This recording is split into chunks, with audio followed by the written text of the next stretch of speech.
सैयद साहब, मैं एक गुजारिश करना चाह रहा हूँ, क्योंकि आपने बहुत संजीदा और सुलझी गुफ्तगू की है। मुफ्ती अख्तर हुसैन साहब क़िबला ने भी की। दोनों की गुफ्तगू सुनने के बाद मैं थोड़ा सा ये चाहता हूँ कि जो आपने नसीहत फरमाई वो नसीहत मौलाना अफजल साहब को ये फरमा दीजिए। एक मिनट सैयद साहब, इसलिए कि ये मसला उन्हीं की वजह से हुआ है, तो क्या वो इस बात का एतराफ़ कर रहे हैं कि मैं आगे इन सारी चीज़ों का पासो लिहाज रखूँगा?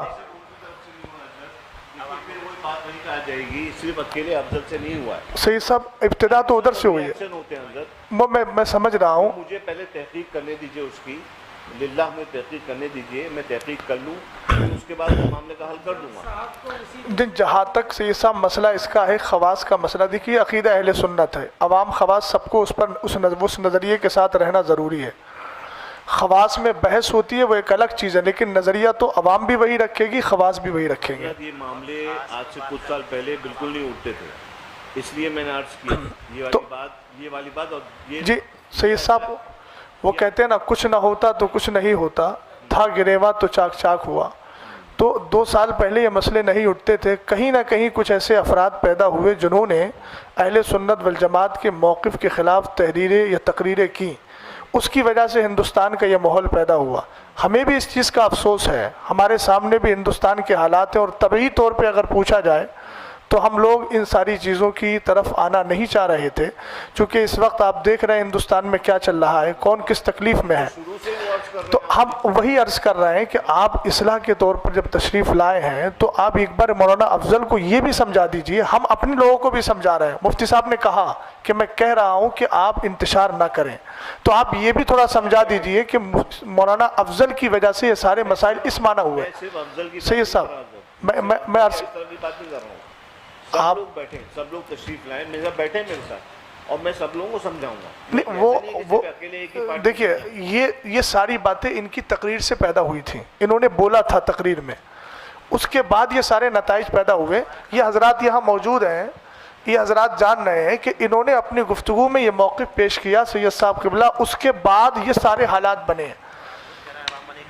और आप ख़ुद फरमा रहे हैं कि अवाम में ये गुफ्तगू नहीं होना चाहिए, तो मौलाना अफजल साहब ने जो अवाम में लाकर इस मसले को, और पहले इन्होंने गुफ्तगू की, अवाम के कान जब खड़े हुए, जब इन्होंने ये बात अपनी गुफ्तगू में बोली, अगर बैठे हुए हैं, अगर मैं गलत बोल रहा हूँ तो इनकार कर सकते हैं वो, उन्होंने वही गुफ्तगू बोली, तो जब गुफ्तगू की है तो अब इनका हक बनता है ना। अभी इन्होंने एक जुमला बोला था सदर साहब ने, मुफ्ती साहब के लिए नाजेबा, अजहरी साहब का हमें अंदाज़ अच्छा लगा, उन्होंने रुजू करवाया।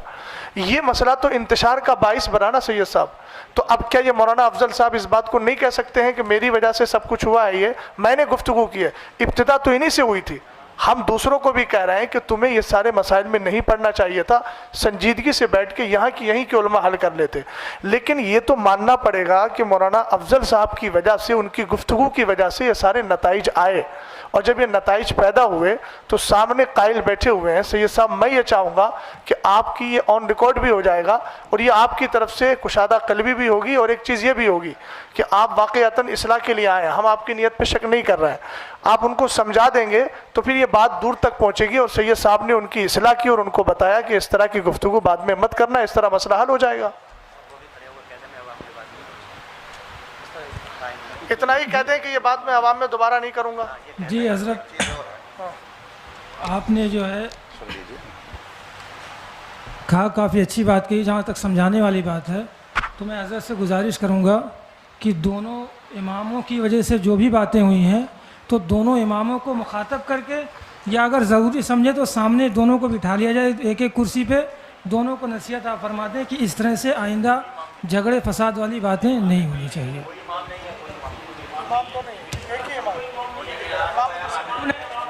दो लोगों में जो भी हुआ है, ये तो गांव के तो उनके दस्तखत जो मिल रहे हैं, बस मामला वही, तो उनको समझा दिया, उनको दोनों को समझा दिया जाए, बात खत्म। ऐसा है, देखिए अजहरी साहब सुनिए, समझाया उसको जाता है जिसने जुर्म किया है, जो मुजरिम नहीं है आप उसको समझा के गोया उसको मुजरिम साबित करना चाह रहे हैं। तो यानी कि आपने मुजरिम साबित कर दिया उनको। हाँ, तो जाहिर सी बात है, अकीदा अहले सुन्नत अगर ये है तो फिर बात आपको आप बताइए, अकीदा अहले सुन्नत ये है जो आपने इन्होंने लिख के दिया है। आप तो पहले कह चुके हैं ये इनका इंदिया मेरा इंदिया नहीं है, इसका मतलब आप मान नहीं रहे इस चीज़ को, और वो उनका अपना इंदिया। अफजल साहब ने जो मस्जिद में तकरीर की और जिसमें हजरत सरकार सैयदना अमीर मुआविया को काफिर कहा, नहीं काफी उसकी बयान को इनके बयान लाइए, नहीं बयान मौजूद है, बयान है, रिकॉर्ड है, हाँ लाइए। रिकॉर्डिंग को उसको सुने।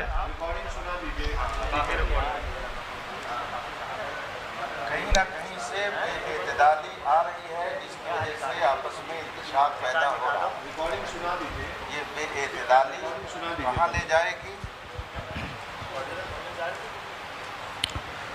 बोलो बोलो। रिकॉर्डिंग सुना दी जाए जहाँ पे सुना दी जाए, सुना दी जाए। खाली रिकॉर्डिंग सुना दीजिए।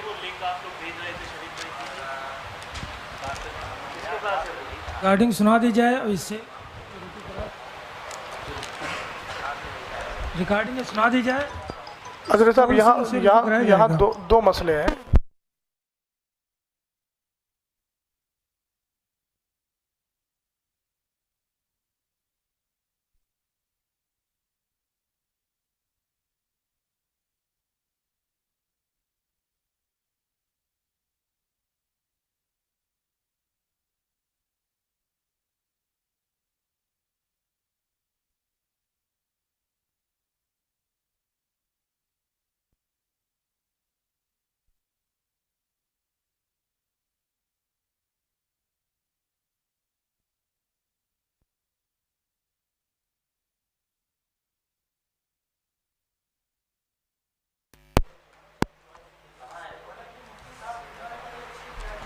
थी बातें तो यहीं पे ख़त्म हो जानी चाहिए थी, लेकिन फिर बातें बढ़ती जाएंगी। बहरहाल इतनी बढ़ाएंगे बढ़ती जाएगी।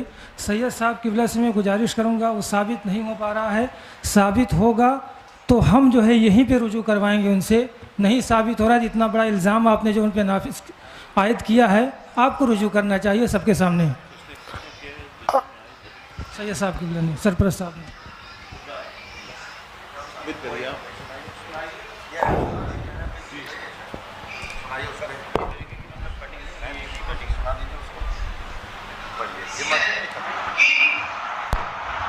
यजीद के बाद काफिया कहा क्या साथी में बकात से कि तुम अली को गाली दो, और अल्लाह के रसूल ने कहा है मन सब्ब अलीयन फक़द सब्बनी, जिसने अली को गाली दिया उसने मुझ मोहम्मद को गाली दिया।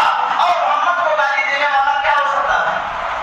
जोर से बोले, जोर से। अब सोचो अगर कोई कह दे ना कि नबी को इल्म गैब नहीं, तकरीर है, पूरी आवाम से आप बताइए। से काफिर जुमे की तकरीर में बोला इन्होंने, और पहली बात तो यहाँ दो बातें आएंगी। एक चीज़ ये आएगी कि जो अली को गाली दिलवाए, तो पहले तो यही मसला आएगा कि आपने एक सहाबी के ताल्लुक़ से ये कहा कि उन्होंने मौलाए कायनात को गाली दिलवाई और उस पर इस्तिदलाल किया मनसब्बा अलीयन। फिर उसके बाद आपने ये इस्तिदलाल में ये कहा कि फिर जो अली को गाली दे वो कौन है। तो आप तो इनकार कर रहे हैं और आप तो जुमे की मस्जिद में बोल रहे हैं। रिपीट कर उनको दे दीजिए ना, उधर दे दीजिए ना, आप पहुंचा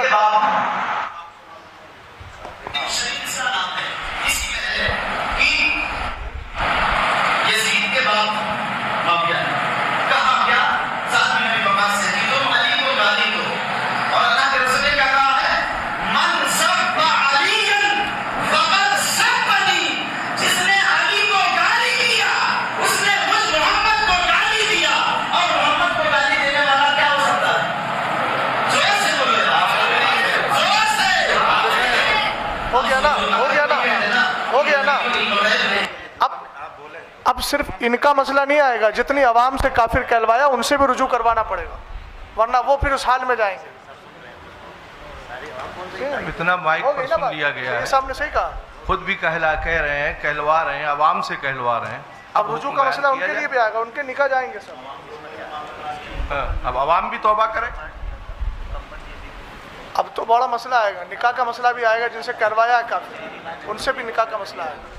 इसका मतलब ये है गंद बहुत ज़्यादा फैली हुई है। खड़े हो जाइए, शरीफ भाई बस रहने दीजिए।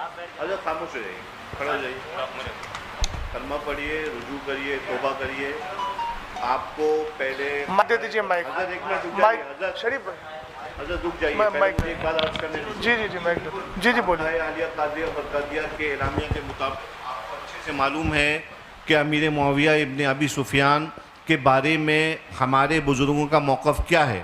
वो मुसलमान हैं, वो सहाबी हैं, हज़रत उम्मे हबीबा सलामुल्लाह अलैहा के भाई हैं। ये आपको मौक़िफ़ मालूम है, ये वाज़े तौर पे आपको जो है तालीम किया गया है। और आपने अगर ये जो बयान अभी किया है आपने, इससे साफ ज़ाहिर ये हो रहा है कि आप बुज़ुर्गों के मौक़िफ़ के ख़िलाफ़ आपने काम किया, आपने बात करी। लिहाजा मैं आपसे ये गुजारिश नहीं बल्कि आपको ये हुक्म देता हूँ कि आप फ़ौरन तजदीद ईमान करें, कलमा पढ़िए और उसके बाद जो है ना इंशाल्लाह फिर बाद में तजदीद निकाह वगैरह जो भी हैं वो हम मरासिम जो हैं वो अदा करेंगे। इनको माइक दो इनको। और तमाम अहले सुन्नत जो हैं वो इस बात पे गवाह रहे हैं कि अल्हम्दुलिल्लाह रब्बिल आलमीन एक मुसलमान वो अपने जो है किए पर पछताता है, दिल से पछताता है और फिर अल्लाह की तरफ रुजू लेके आता है। कलमा पढ़िए। ला इलाहा इल्लल्लाह मुहम्मदुर रसूलुल्लाह। पढ़िए। आमन्तु बिल्लाहि व मलाइकतिहि व कुतुबिहि व रुसूलिहि वल यौमिल आखिरि वल क़द्रि खैरिहि व शर्रिहि मिनल्लाहि तआला वल बअसी बअदल मौत व अशहदु अल्ला इलाहा इल्लल्लाह वहदहु ला शरीका लह व अशहदु अन्ना सय्यदना व मौलाना मुहम्मदन अब्दुहु व रसूलुहु। या अल्लाह, मैंने तेरे हबीब अलैहिस्सलातु वस्सलाम को हाजिर नाजिर जानकर तेरी बारगाह में ये तौबा की कि मैंने सहाबी अमीर मुआविया के शान में ऐसे नाज़ेबा अल्फाज कहे जो मेरे बुज़ुर्गों के मौक़िफ़ के ख़िलाफ़ हैं। व आखिर दावाना अनिल हम्दुलिल्लाहि रब्बिल आलमीन।